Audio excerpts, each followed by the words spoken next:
กราบทักทาย สบายดีพี่น้องสบายดีและสวัสดี FC ทุกคนทุกท่านเด้อพี่น้องเด้อเนาะบอกว่าสิอยู่ฝั่งไทยฝั่งลาวและอยู่ทางต่างประเทศพี่น้องกันยินดีต้อนรับทุกคนทุกท่านพี่น้องเข้าสู่ช่อง YouTube ตุสิทธิ์ปันสุขเด้อพี่น้องพบพ่อกันยามเช้าพี่น้อง ก็บ่ไหวอีกแล้วพี่น้องเอ้ยเนาะ ซักยาเข้าไปเข็มนึงกี่นี่ ไข้ขึ้นอีกเลยไปซักยาอยู่ห้องหมอในบ้านกี่นี่เข็มนึงคิงห้อนเจ็บคอเจ็บหัวหนาวพี่น้องไอ้หนาวเย็นมือนี่ตีนมือนี่เย็นอยู่เดี๋ยวนี้คนนี่ลุกมาเป็นบาด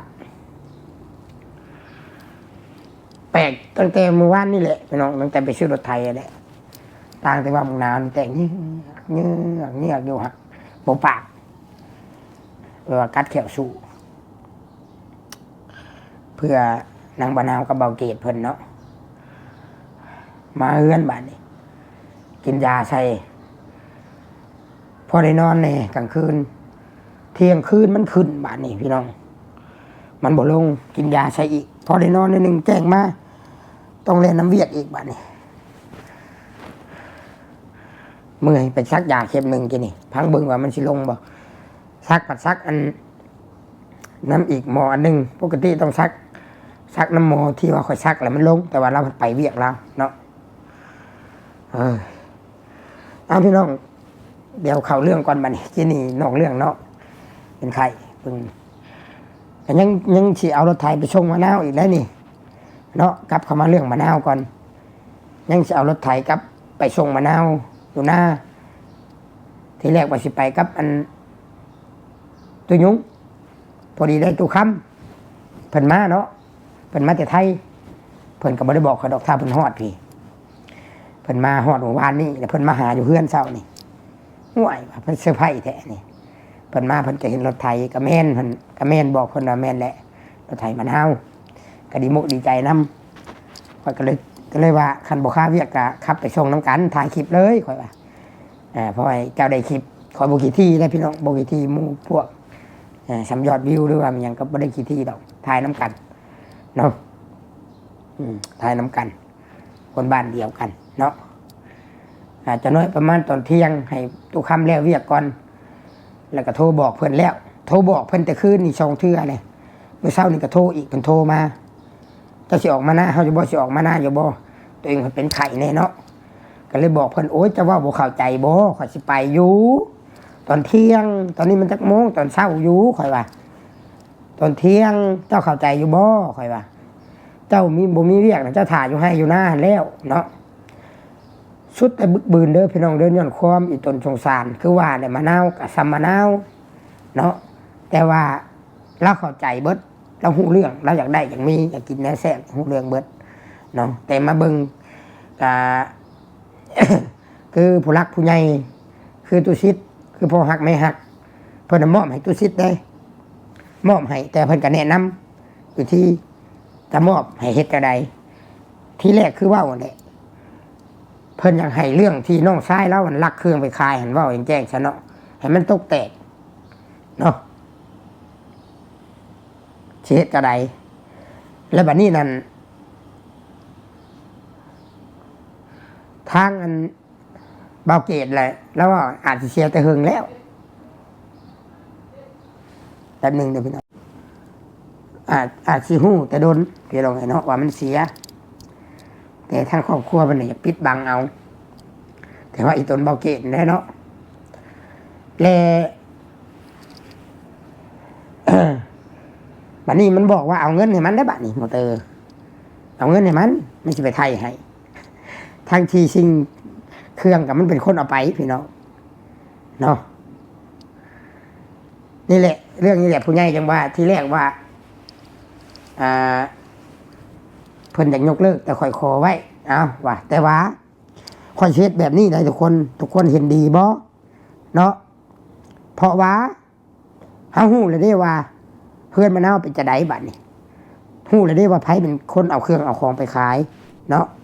และความเกรงใจนี่น้องนี่บ่ได้เกรงใจพี่อ้ายบ่ได้คือญาติแล้วก็แม่เอื้อยถ้าว่าเป็นของเขาเป็นของเบาเกตเป็นของมะนาวเป็นของแม่นี่เราบ่ญาติเพราะว่าถ้าเอาไปขายบ่หรือว่าเอาไปใช้ก็มันเป็นเรื่องในครอบครัวเนาะมันเป็นเรื่องในครอบครัวพี่น้องมันเป็นเรื่องในครอบครัวแหละข่อยถามพ่อข่อยแต่ว่าเพิ่นใส่บัญชีไว้แล้ว แต่ละคนที่ว่ามีพฤติกรรมแบบใดเพื่อเพราะเพิ่นฮู้ข่าวนี่เพิ่นใส่บัญชีไว้แล้วอันเจ้าหน้าที่นะหรือว่าพ่อข่อยเพิ่นใส่บัญชีไว้แล้วบัญชีดำบัญชีแดงข่อยก็บ่จักดอกแล้วข่อยก็ถามพ่อว่าบ่ได้เอิ้นมาอบรมสั่งสอนหรือเฮ็ดบทบันทึกบ่วะแล้วว่าเราก็เลยว่าบ่พี่น้องเพราะว่าหนึ่งมานี่ครอบครัวเขาบ่ได้มาแจ้งแม่เขานี่บ่ได้มาแจ้งแล้วก็อีกอย่างนึงคู่กรณีก็ครอบครัวเขามันเป็นเรื่องในเรือนชานเขาถ้าหากว่าลงมีคนมาแจ้งพี่น้องมีคนมาแจ้งมาหาซะสินะมีคนมาแจ้งมาหานี่อาจสิไปเอาตัวผู้เกี่ยวมาเพื่อสืบสาวหากกสายปลายเหตุเอาเครื่องเอาของไปทางใดเงินได้เท่าไหร่ไปขายให้ไผเนาะแต่อันนี้นี่เบิ่งแม่มะนาวกะเราก็บ่ได้เดือดร้อนอย่างนี้เราก็บ่ได้อย่างเราก็หัวเฉยเนาะเราก็อันที่ว่ากับลูกเราบาดนี้เราบัดแพงได้ผู้นี้เนาะเราบัดแพงได้ลูกเราพี่น้องลูกไปกับแพงแต่ว่าถ้าว่าเขาแพงเนี่ยมันถึกเขาต้องเบิ่งว่าลูกเขานั้นเป็นคนจะใดควรสิมอบให้เจ้าหน้าที่กฎหมายบ้านเมืองบ่หรือว่าเป็นไปได้ก็ให้เอาเครื่องเอาของน่ะมาคืนเจ้าของต่อสิให้เป็นพี่อ้ายก็ตามถามแล้วเราอยากได้คืนได้แล้วว่าพี่น้องถามมันเบาเกตเนาะก็เลยว่าผู้ใหญ่ก็เลยว่าเฮ็ดแบบนี้เพิ่นลมกับข่อยตกลงกันแบบนี้ผู้รักผู้ใหญ่เพราะว่าเพิ่นก็มอบให้ข่อยเพิ่นก็แนะนำกับข่อยแบบนี้ข่อยเอารถไถข่อยไปซื้อนี่เป็นหยังข่อยจังบ่ให้มะนาวกับครอบครัวเราไปนำย้อนว่าข่อยสิใช้ซื้อข่อยใช้ซื้อข่อยและบ่แม่นซื้อมะนาวและก็บ่แม่นซื้อเบาเกตและก็บ่แม่นซื้อแม่เราอีกบ่แม่นซื้อไผอีกซื้อข่อยมีเจี้ยบินขายข้างในข้างวันที่มีคลิปข่อยถ่ายไว้และเอาไปส่งให้บัดนี่หมายเหตุบัดนี้หรือว่าขอแม่ถ้าว่าพวกเจ้าผู้ใดผู้หนึงในครอบครัวเจ้านี่เฮ็ดแนวบ่ดีใช้รถไถหรือว่าเอาไปจำเอาไปขายเนาะหรือว่าบ่รักษาเนาะยกตัวอย่างว่ายางมันหัวจอดปะไว้ลิ้นมันเบิดจอดถิ่มไว้ตากแดดตากลมบ่บำรุงรักษาผู้ใหญ่บอกให้ข่อยนี่ไปเอามาไว้คืนทุกคนคิดว่าข่อยผู้ใหญ่เพิ่นเว้าถูกหรือผิดทุกคนคอมเมนต์มาเนาะย่าได้พี่น้องย่าว่าแม่นอยู่ว่าอีตนมะนาวกับอีตนนี่ถือถ้ามะนาวบ่บึกบืนอลีนี่กาข่อยกับสิปะคือกันได้พี่น้องเนาะเพราะว่ามันดีที่สุดเลยได้หาดีบ่ได้อะไรแบบนี้บุญคุณที่ผู้ใหญ่ซอยมานี่หนึ่งแม่เล่านี่ก็ต้องสำนึกบุญคุณผู้ใหญ่เบิดครอบครัวเราเนี่ยเบิดแม่เราลูกเราเบิดทุกคนในครอบครัวต้องสำนึกบุญคุณผู้ใหญ่ที่ซอยและต้องปฏิบัติตนโตให้มันดีมีคุณสมบัติต้องดุต้องมันให้สมกับผู้ใหญ่ให้โอกาสดึงขึ้นให้โอกาสซอยเนาะทุกคนคิดว่าข่อยเฮ็ดถูกหรือผิดเอา และเป็นหยังจะเฮ็ดแบบนี้ย้อนว่าบัดนี้น้องมะนาวสิย่านได้บัดนี้เนาะเอาพี่น้องเอ้ยเนาะลูกค้าก็มาพี่น้องเอ้ยเนาะเที่ยวลูกเที่ยวนั่งอยู่เป็นไข่ก็บ่ได้พักผ่อนเอามาต่ออีกและเป็นหยังคือผู้ใหญ่กันแนะนำให้เฮ็ดแบบนี้ข่อยก็เห็นดีเนาะที่ว่าสิมอบรถไถให้แต่ใช้ชื่อข่อยย้อนว่าถ้าหากว่าไผก็ตามที่เอาเครื่องเอาของรถไถไปขายโซลาร์เซลล์พร้อมที่ไม่เบี้ยงซื้อให้เนาะพวกมันอย่างมันก็เป็นเงินเบิดแหละพี่น้องโซลาร์เซลล์นี่เขาเห็นอยากได้บอกว่าพวกคนดีบดีขี้ม้าขี้กาวมันยังเขาเห็นอยากได้มันเอาไปง่ายอีกมันพอดีเอาไปง่ายเลยมันก็ว่าน้อยกับบ่น้อยประมาณนี้เลยพี่น้องบ้านชาร์จโทรศัพท์ได้อีกบัดนี้พวกคาดพวกไถพวกมันยังพวกยางรถมันยังนี่มันกับเอาไปแลกไปยังได้เบิดเอาไปเปลี่ยนเป็นเงินได้เบิดแต่ว่ามันสิได้น้อยแต่เฮาบ่ได้ว่าใส่ไผเด้อพี่น้องอันนี้ถ้าว่าไผเป็นคนขี้รักนะน้อยหลายมันก็เอาเบิด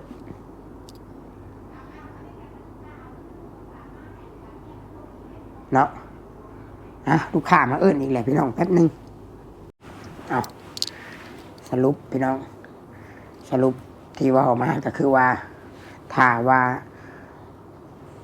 น้องชายมะนาวเตะต้องรถไถความหมายก็คือว่าใช้ทำมาหากินได้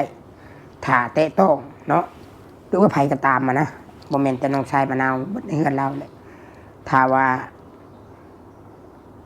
เอาไปขายบ่หรือว่าเอาไปจำหรือว่ารักษาบ่ได้คือว่าข่อยซื้อข่อยเป็นเจ้าของข่อยสิไปเอาคืนหรือว่าถ้ารถไถ